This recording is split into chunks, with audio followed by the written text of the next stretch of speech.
اعوذ باللہ من الشیطان الرجیم بسم اللہ الرحمن الرحیم الحمد للہ رب العالمین الصلاۃ والسلام علی جمیع الانبیاء والمرسلین سیما نبینا و حبیب قلوبنا والشفیع ذنوبنا ابی القاسم المصطفیٰ محمد اللهم صل صلی على علی محمد محمد محمد وعلى آله الطيبين الطاهرين المعصومين المنتجبين واللعنة الدائمة على أعدائهم أجمعين من اليوم عداوتهم إلى قيام يوم الدين. السلام عليك یا فاطمة المعصومہ اشفعی لی فی الجنہ. السلام علیک یا بنت ولی اللہ. السلام علیک یا اخت ولی اللہ. السلام علیک یا امۃ ولی اللہ. قال الامام الحسین علیہ الصلاۃ والسلام اما بعد فإنی لا اعلم اصحابا اوفى ولا خیر من اصحابی ولا اہل بیت ابر ولا اوصل من اہل بیتی فجزاکم اللہ خیرا فجزاکم اللہ انی خیرا. پروردگار عالم کے انتہائی شکر گزار ہیں کہ 5 محرم الحرام پروردگار عالم نے ایک بار پھر یہ توفیق دی کہ جوار حضرت معصومہ سلام اللہ علیہا قوم مقدسہ سے ذکر سید الشہداء، یاد سید الشہداء و یاد قیام سید الشہداء کو عزاداران سید الشہداء کی خدمت میں پیش کیا جا سکے. ہمارا موضوع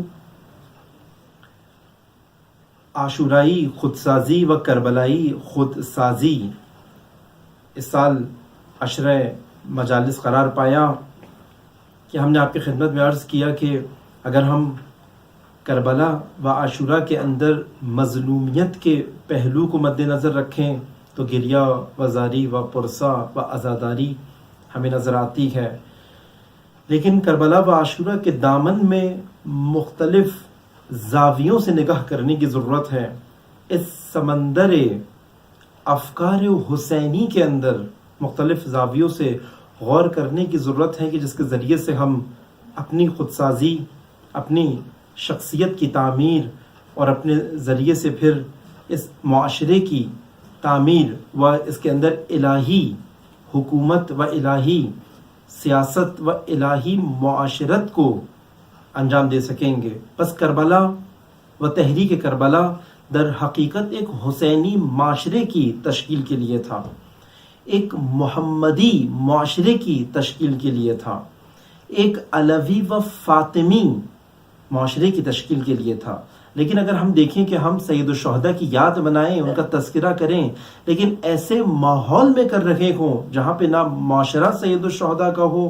نہ حکومت سید الشہداء کی ہو، نہ سیاست سید الشہداء کی ہو، نہ اقتصاد سید الشہداء کا ہو، نہ ثقافت سید الشہداء کی ہو، نہ ہی معیارات سید الشہداء کے ہوں، اور نہ ہی زندگی سید الشہداء کی ہو، نہ ہی روش زندگی سید الشہداء کی ہو. تو یہاں معلوم ہوگا ہم نے کربلا سے بہت کم حاصل کیا. ہم کسی اور زندگی کے اندر فقط ذکر سید الشہداء کر رہے ہیں، جبکہ ہماری کوشش یہ ہے کہ ہم جو ذکر کر رہے ہیں اس کو اپنی زندگیوں کے اندر لا سکیں. اور اسی طرح آپ کی خدمت میں عرض کیا تھا کہ سید الشہداء کے اس قیام کے اندر جو افراد شامل تھے انہوں نے اپنی خودسازی ایسے کی سید الشہداء کے اس قیام سے جڑنے کے لیے کہ کوئی ہمیں حضرت حر کی طرح اپنی خودسازی و تعمیر کرتے ہوئے اس قیام سے ملحق ہوتا ہوا نظر آتا ہے، کوئی ہمیں زہیر بن قین کی طرح نظر آتا ہے، اسی طریقے سے کوئی ہمیں وہاب قلبی کی طرح نظر آتا ہے، اسی طرح دیگر سید الشہداء کے انصار جن کی خود سازیاں ان کو شہادت تک لے کر جاتی ہیں۔ اس لیے ہم نے کوشش کی ان معیارات کو، ان اقدار کو، ان ویلیوز کو، ان قدروں کو آپ کی خدمت میں بیان کیا جا سکے کہ وہ کون سی قدریں تھیں جو سید الشہداء سے اس وقت کے امام زمانہ کو اگر انصار میسر آتے ہیں ان شخصیات کے حامل تو 1442 ہجری میں بھی اپنے دور کے حسین و زمانے کے امام کے ساتھ بھی ان صفات کے بغیر ملحق نہیں ہوا جا سکتا۔ اس لیے سید الشہداء اس وقت بھی واپس بھیج رہے تھے، حتیٰ دیکھتے تھے اگر کسی کے اوپر قرض ہے، کسی کے اوپر کسی کے حقوق ہیں، وہ میرے قیام میں شامل نہ ہو۔ صراحت کے ساتھ حتیٰ شب عاشور بھی سید الشہداء نے یہی کہا، اور ویسے بھی تاکید کرتے تھے کہ اس قیام کے اندر بہت مخلص افراد کی ضرورت ہے، اس قیام کے اندر ایمان کے ساتھ سرشار افراد کی ضرورت ہے۔ ہر کسی کو سید الشہداء نے شامل نہیں کیا، وہ افراد جن کا دل اپنی جان کے اندر لگا ہوا تھا، اپنے مال کے اندر لگا ہوا تھا، اپنے تجارت میں لگا ہوا تھا، سید الشہداء نے کہا تھا اپنی تجارت سمیت آپ یہاں سے جا سکتے ہیں، اپنے اموال سمیت آپ یہاں سے رخصت ہو سکتے ہیں۔ ہر آنے والے کو سید الشہداء نے قبول نہیں کیا، بس خاص ایسا نہیں ہو سکتا کہ اس وقت کے زمانے کا امام قبول نہ کرے اور اس وقت کے زمانے کا امام قبول کر لے۔ بس یہاں سے ہمیں دیکھنا پڑے گا، ہمیں وہ خود سازی کرنی پڑے گی کہ آج کے امام کے قیام میں آیا ہم شامل ہو سکیں گے یا نہیں۔ اس میں سے ایک قدر اخلاص ہے، ایک صفت، ایک شخصیت سازی و خود سازی جو عاشورہ کی تھی، جو انصار کے اندر ہمیں نظر آتی ہے اور بطریق اولا سید الشہداء میں نظر آتی ہے، وہ ہم دیتے ہیں اخلاص ہے، مخلص ہونا، خالص ہونا، فقط للہ اپنے قیام کو انجام دینا، فقط خدا کے لیے قیام کرنا۔ قرآن مجید میں جس طرح سے آئے کہ اگر تم ایک ہو یا دو ہو، مخلصاً للہ، قیام کرو، اٹھو قیام کرو، لیکن خدا کے لیے قیام کرو، فقط خدا تمہارے مد نظر ہو،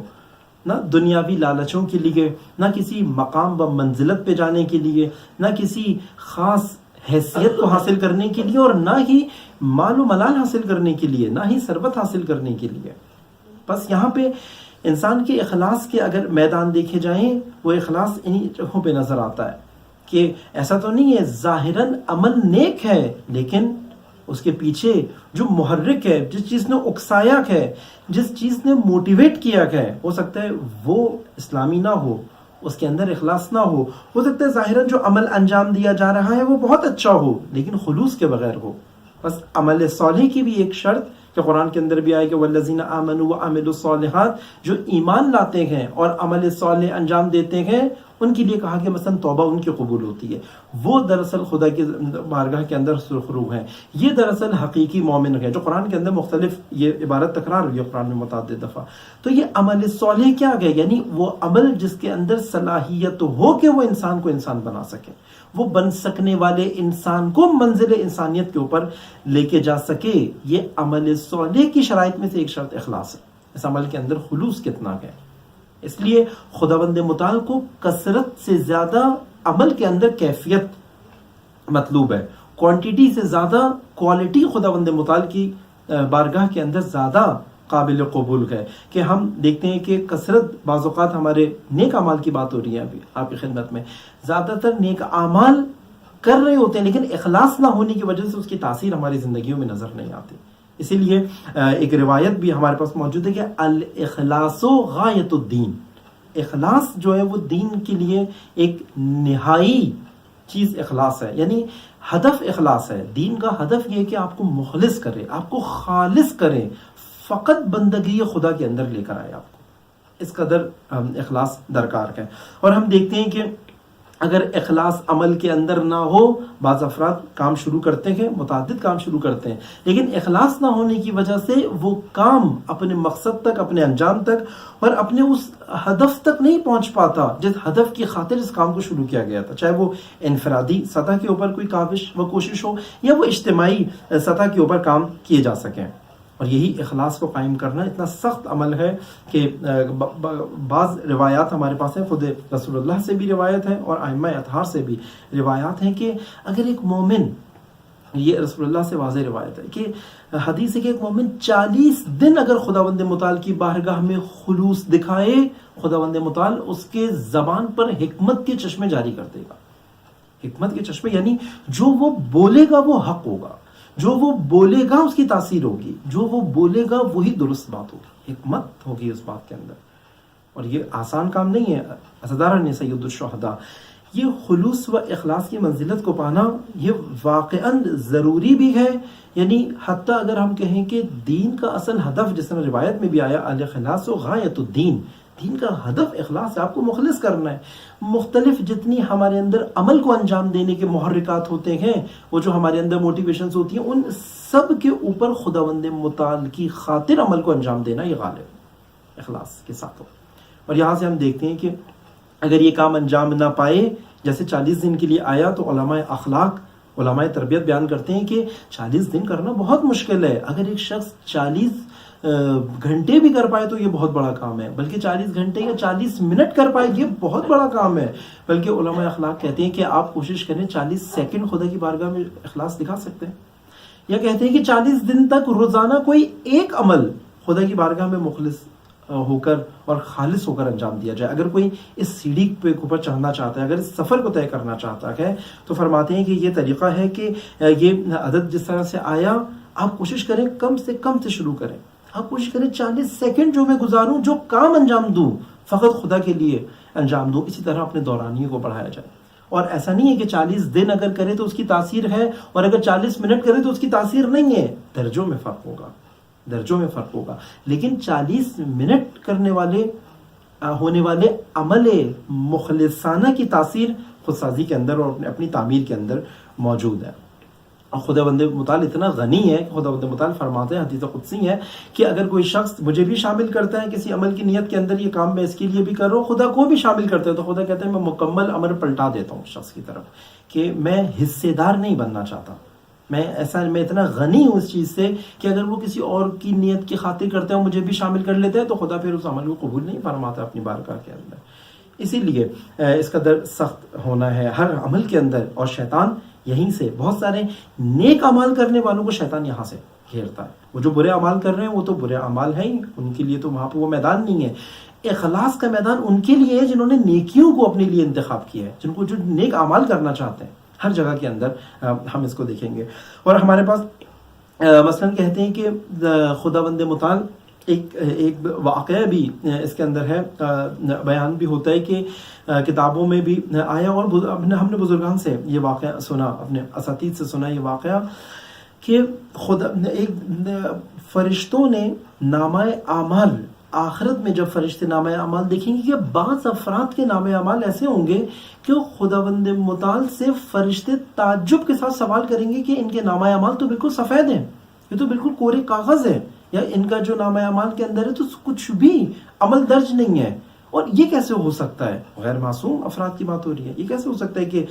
بالکل، یعنی یہ ہو سکتا ہے انہوں نے کوئی برا عمل کیا ہو، پھر توبہ کی ہو، اور توبہ کے نتیجے میں وہ محو ہو گیا ہو، لیکن نامہ اعمال میں یہ سب درج ہوتا ہے، یہ توبہ کے عمل میں درج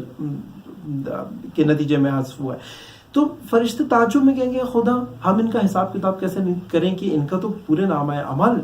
سفید ہے۔ تو یہاں پہ خداوند متعال ان کو مخاطب کرے گا، یہ وہ افراد ہیں جو زندگی کے اندر اپنے اعمال کو فقط میرے لیے انجام دیتے تھے، مخلصاً للہ، فقط خالصتاً میرے لیے انجام دیتے تھے۔ تو میں نے یہ چاہا کہ حتیٰ ان کے اعمال کا کاتب بھی میں خود بنوں، اس لیے میں نے ان کے حرکات و سکنات اور ان کے اعمال کی نسبت فرشتوں کی آنکھوں کو بند کر دیا،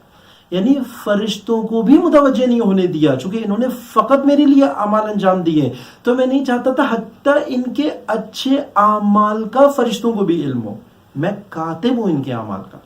میں نے خود درج کیے ان کے اعمال۔ اب فرشتوں نے سوال کیا کہ پھر ان کا نتیجہ چونکہ ان کی جنت میں مقام کس طرح طے کریں، ان کے اعمال اگر ہمیں معلوم ہو، خداوند متعال نے کہا کہ ان کا مقام میں خود جنت کے اندر، یعنی ان کے اعمال بھی میں نے لکھے گئے اور ان کا انجام بھی میں ہی طے کروں گا کہ جنت میں ان کو مقام کیا دینا ہے۔ یعنی خدا نے جواب یہ دیا کہ جب میں نے دنیا میں فرشتوں سے ان کے اعمال کو مخفی رکھا تو اب میں اس وقت آخرت میں کیسے ان کے اعمال کو کروں گا۔ عزیزان گرامی، عزیزان سید الشہداء، اب دیکھ رہے ہیں کہ خداوند متعال کی کیا خاص عنایات ہیں مخلص و خالصانہ عمل کرنے والوں کی طرف۔ اور بعض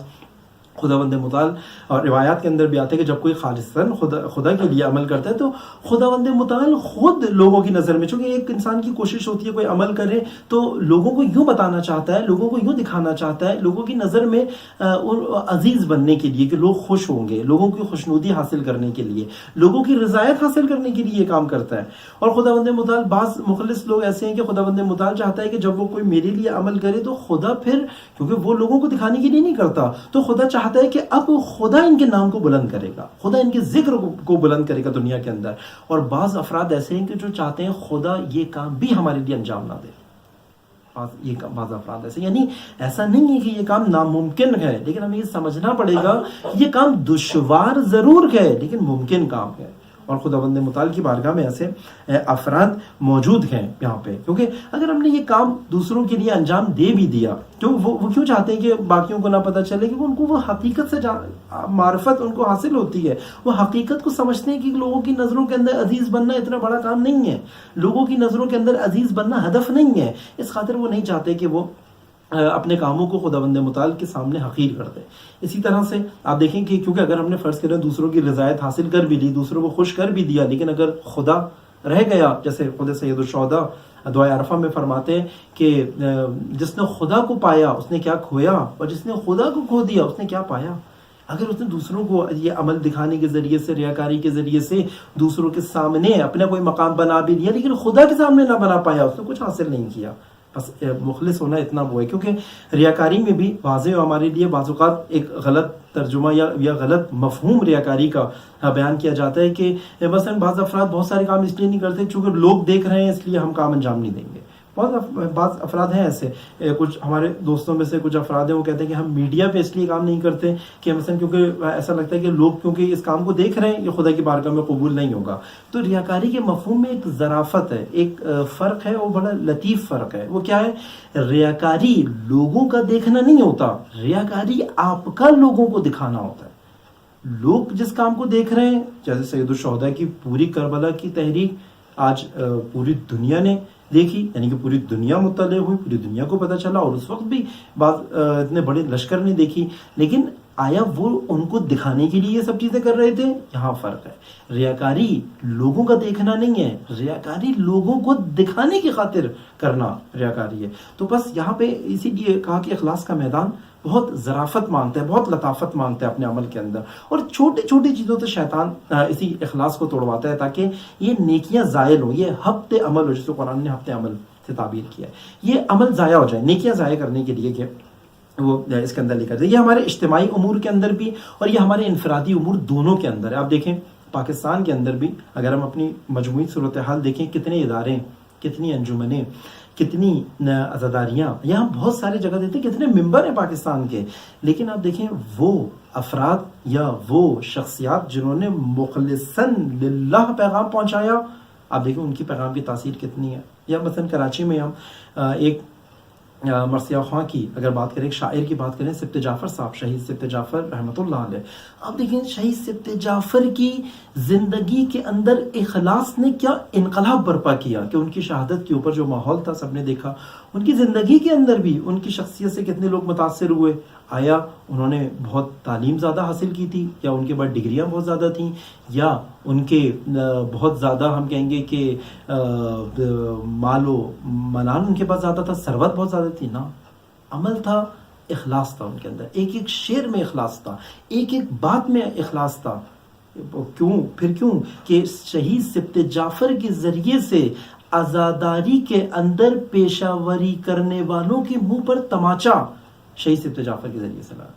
جو پیشہ وری، جو پیشہ ورانہ انداز سے عزاداری کے مختلف مراحل کو انجام دیتے تھے، لیکن ان کے اندر ہم دیکھتے تھے کہ پیشہ ورانہ ان کے اندر وہ ہے کہ مجالس اعضا کو اپنے لیے ایک اس طرح کی چیز ان کے اندر آتی ہے کہ شہید سبت جعفر کی شخصیت نے ان کو ایک بار نظر ثانی کے اوپر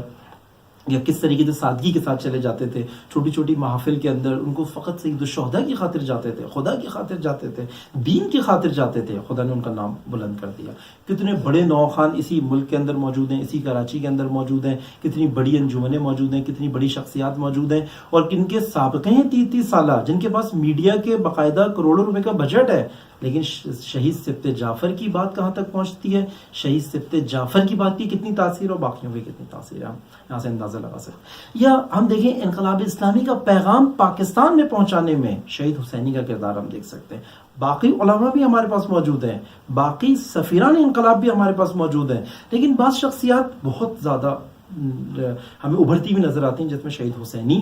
رضوان اللہ تعالیٰ علیہ کی شخصیت ہے۔ ہم دیکھتے ہیں کس طریقے سے آج ان کے بات کا ایک ایک حرف کس طریقے سے اس کی تاثیر ہے، ان کی شخصیت کی تاثیر ہے، یہ اخلاص کی وجہ سے۔ اسی طریقے سے ڈاکٹر محمد علی نقوی کی شخصیت ہے جوانوں کے اندر، ہم دیکھتے ہیں کہ استثنائی کردار ہے، یعنی کہ ایسا نہیں ہے کہ یہ شخصیات آج بھی اسی زمانے کے اندر موجود ہے، دنیا نے جن کے اخلاص کو دیکھا اور بین الاقوامی سطح پہ دیکھیں تو بار بار ان کا ذکر ہر بہانے سے آپ کی خدمت میں ہو رہا ہے۔ شہید قاسم سلیمانی کی شخصیت ہے جس کو کوئی شاید جانتا بھی نہیں تھا، ان کی شہادت سے پہلے ممالک کے اندر یا نظریاتی حلقے کے اندر یا مقاومتی حلقے کے اندر لوگ جانتے تھے، لیکن اس کی شہادت کے اوپر جو منظر کاظمین میں ہوا، جو منظر نجف میں ہوا، جو منظر عراق میں ہوا، جو مناظر پاکستان میں ہوئے، جو مناظر ایران کے اندر دیکھے، عجب وہ منظر تھے۔ دیکھا اس شخص کے اخلاص نے، دشمن نے جو کچھ خلاف کرنا چاہ رہا تھا سب کچھ ختم کر دیا اس اخلاص کے اندر، اور جس طرح سے دفاع اس اخلاص کا نتیجہ تھا۔ اور پھر وہ مخلص ساتھی ان کو ملے جن میں شہید حججی رحمۃ اللہ علیہ کی شخصیت مثلا ہے کہ جو مخلص مدافعین حرم کے ترجمان بن گئے، اور ہم دیکھتے ہیں کہ یہ اخلاص آج بھی دشمنوں کے مقابلے کے اندر اپنی تاثیر کے ساتھ ہم دیکھتے ہیں کہ یہ موجود ہے یہاں پہ۔ اور اگر میں آپ کی خدمت میں عرض کروں، جس طرح سے بتاتے بھی اساتید کہ خود نماز اخلاص کی تمرین کے لیے، پریکٹس کے لیے بہت اچھی چیز ہے، کہ اگر ہم اپنی زندگی کے اندر اس صبح کی 2 رکعت نماز ہے، واجب نمازوں کے اندر ہی اگر شروع کرنا چاہیں کہ نماز سے پہلے تھوڑا سا سوچ کر یہ نماز میں فقط خدا کے لیے پڑھ رہا ہوں، چھوٹے چھوٹے عمل سے چونکہ اخلاص کا کام شروع ہوتا ہے، فقط نماز کو ہی، روزانہ کی نمازوں سے ہی اپنے اندر اخلاص کی تمرین کرنے کی کوشش کریں تو یہ خود نماز بہترین فرصت ہمارے پاس موجود ہے۔ یا خود سیدہ زہرا سلام اللہ علیہ کی روایت موجود ہے کہ اخلاص، روزہ جو ہے وہ اخلاص کی تثبیت کے لیے، یعنی اس کو محکم کرنے کے لیے اور توانا کرنے کے لیے اور زیادہ اخلاص کو جو ہے وہ پختہ تر کرنے کے لیے روزہ بہت زیادہ معاون ہمارے پاس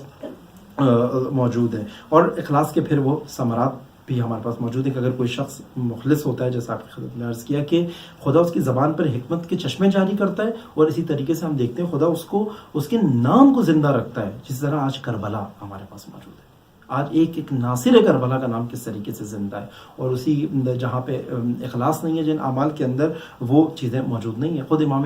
سجاد علیہ الصلوۃ والسلام حضرت عباس علیہ الصلوۃ والسلام کے بارے میں فرماتے ہیں کہ میرے چچا کا مقام خدا کی بارگاہ میں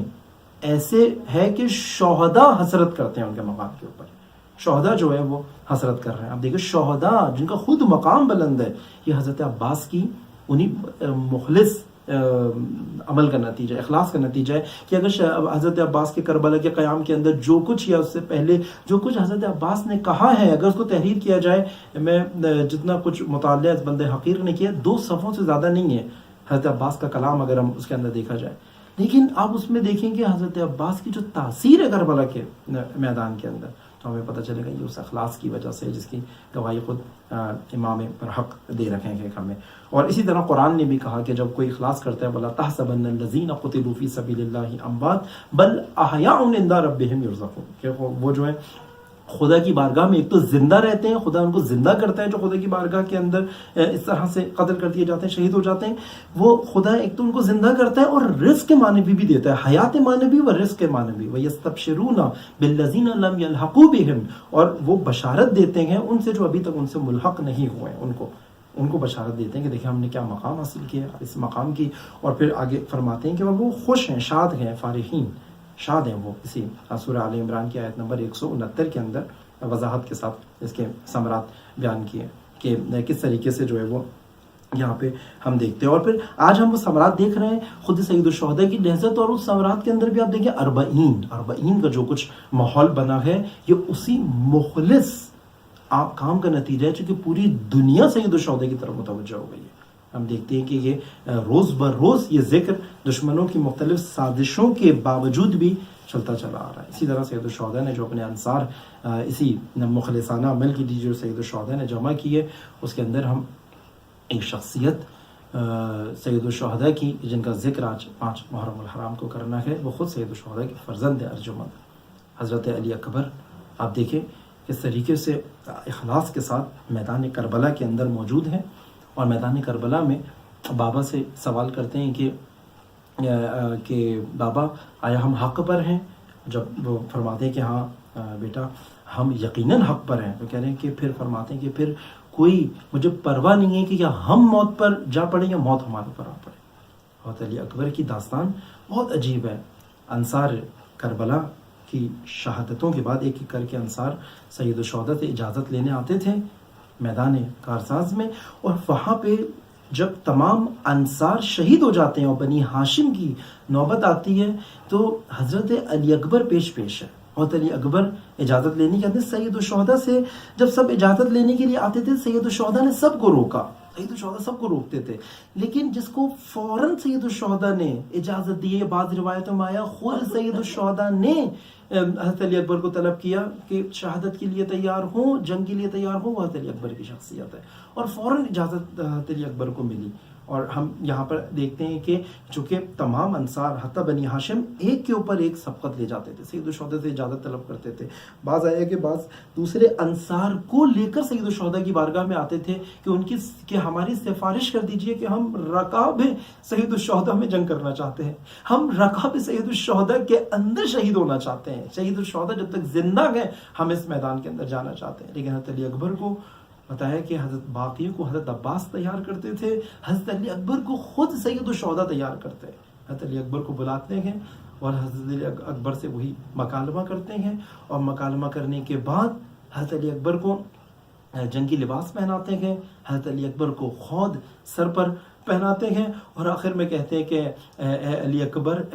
اور خدا کو شاہد قرار دیتے ہیں اس بات کے اوپر, اے خدا اب میں اس کو میدان کربلا میں بھیج رکھا ہوں جو تیرے نبی سے صورت و سیرت میں سب سے زیادہ شبیہ ہے, اب اس شبیہ پیغمبر کو میدان میں بھیج رکھا ہوں. کہا علی اکبر اب تیار ہو گئے, اب ذرا جا کے بیبیوں سے وداع کر لو, بیبیوں کو آخری سلام کر لو. علی اکبر خیمے میں آتے ہیں, بہنیں چوم رہی ہیں, اور دیکھا جاتا ہے کہ زینب بار بار بوسہ لے رکھی ہے علی اکبر کا. آخری سلام کر کے جب دوبارہ آتے ہیں علی اکبر کو جنگ کی جانب روانہ کرتے ہیں حسین, تو علی اکبر تکبیروں کے ساتھ دشمنوں کے نرغے کے اندر جاتے ہیں, دشمنوں کے میدان میں جا کر ایسی جنگ کرتے ہیں کہ ان کو اپنے دادا علی کی جنگ یاد کراتے ہیں, اور علی اکبر کی تکبیروں کی آواز بلند ہو رہی ہے, اللہ اکبر, اللہ اکبر. یہاں حسین مطمئن ہے کہ علی اکبر زندہ آ گئے ہیں اور علی اکبر جنگ کر رکھے ہیں.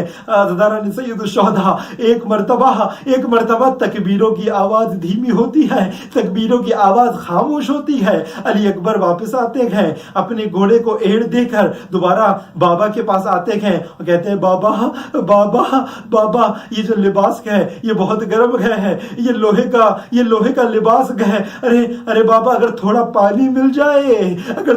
مل جائے میں اس فوج کو دادا کی جنگ یاد کرا دوں گا. ارے حسین نے کہا یہ کیسا امتحان ہے اے الہی, یہ کیسا امتحان ہے کہ جوان بیٹا ارے بوڑھے باپ سے, پیاسے باپ سے پانی کا سوال کر رکھا ہے.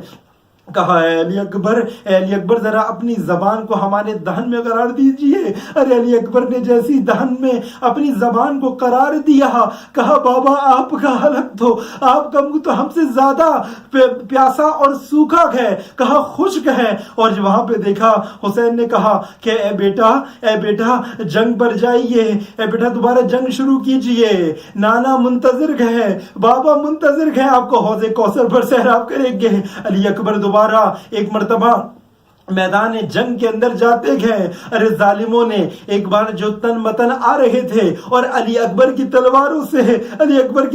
سے واصل جہنم ہو رہے تھے. ایک بار دشمن نے تدبیر کی, ایک پورا بستہ اور ایک جب بنایا گیا کہ علی اکبر سے تنہا جنگ نہیں کی جائے گی, بلکہ جنگ کی صورت کے اندر ایک دستہ حملہ کرنے کے لیے علی اکبر کی طرف آتا گئے. ارے ایسا وار کرتا گئے, علی اکبر کے بازو پہ تیر لگتے گئے. ارے جیسے کہ تیر لگتے گئے, علی اکبر اپنے سر کو اپنے سوار کی جانب جھکاتے گئے اور سوار سمجھ گیا اب یہ جنگ مجھے لڑنی ہے. ارے تیروں کی بارش ہوتی گئے. ارے کہاں تک جنگ کرتے. ایک مرتبہ نیزوں کی بارش ہوتی ہے. علی اکبر زین سے زمین پر آتے گئے اور ایک صدا بلند کرتے گئے, الیہ یا ابتا, ارے بابا مدد کو آئیے. ارے حسین نے جیسی یہ صدا سنی لب کے علی اکبر کی جانب. ارے علی اکبر کی جانب جب دیکھا کہ علی اکبر کے جگر پر تیر گئے, علی اکبر کے جسم پر تیر گئے, کہا اے علی اکبر کرا رہے تھے, کہا اے علی اکبر ابھی خیمے میں لے جاؤں گا, بہنیں مرہم کر دیں گی. کہا اے بابا جب میں زین سے زمین کی جانب آ رہا تھا, ارے میں جب زمین پہ آیا تو عالم غشی کے اندر میں نے ایک منظر دیکھا. ارے وہ منظر کیا تھا؟ کہا میں نے اپنے آپ کو دادا کے پاس حوض کوثر پر پایا, جہاں پر دادی بھی موجود گئے, وہاں رسول اللہ بھی موجود گئے اور مجھ سے کہہ رہے اے اکبر جا کر حسین کو یہ پیغام دے دو, اب ماں سے زیادہ صبر نہیں کیا جاتا, آ جا حسین آ جا. ارے علی اکبر نے یہ پیغام دینا تھا اور یہاں پر حسین کی صدائیں بلند ہوئی, انا للہ و انا الیہ راجعون. ارے علی اکبر کے جسد کو جب خیموں میں لے جایا گیا, بیویوں کا کوہرام بپا ہو گیا. ارے زینب خیمے کو چھوڑ کر اکبر کے جنازے کی جانب آتی گئے. ارے زینب سے اور محمد کا غم بھول گیا. زینب نے صدائیں بلند کی, واہ محمدہ واہ علی وا فاطمہ وا اکبر لعنت اللہ علی القوم الظالمین فسیعلم الذین ظلموا ای منقلب ینقلبون. پروردگار عالم تیری بارگاہ میں دعا گو ہے, ذکر سید الشہداء و ذکر انصار سید الشہداء کے طفیل ہماری جملہ حاجات کو اپنی بارگاہ میں قبول و مقبول فرما اور ہمیں اپنی خود سازی سایہ عاشورہ و کربلا میں کرنے کی توفیق عنایت فرما. تیری بارگاہ میں دعا گو ہیں تمام عزاداروں کو بانیان مجلس و شرکائے مجلس کی جملہ توفیقات میں اضافہ فرما. ان کے مرحومین کو جوار رحمت میں جگہ عنایت فرما. ان کے مریضوں کو شفائے کامل و عاجل عنایت فرما. پروردگار عالم تمام عزاداروں کی جان و مال و عزت و آبرو کی حفاظت فرما. عزاداریوں کو دشمنوں کے شر سے محفوظ فرما. دشمنان عزاداری, دشمنان اہل بیت اگر لائق ہدایت نہ ہوں, ان کو اپنے دشمنی و عزائم سمیت نیست و نابود فرما. تیری بارگاہ میں دعا گو ہے تمام علماء,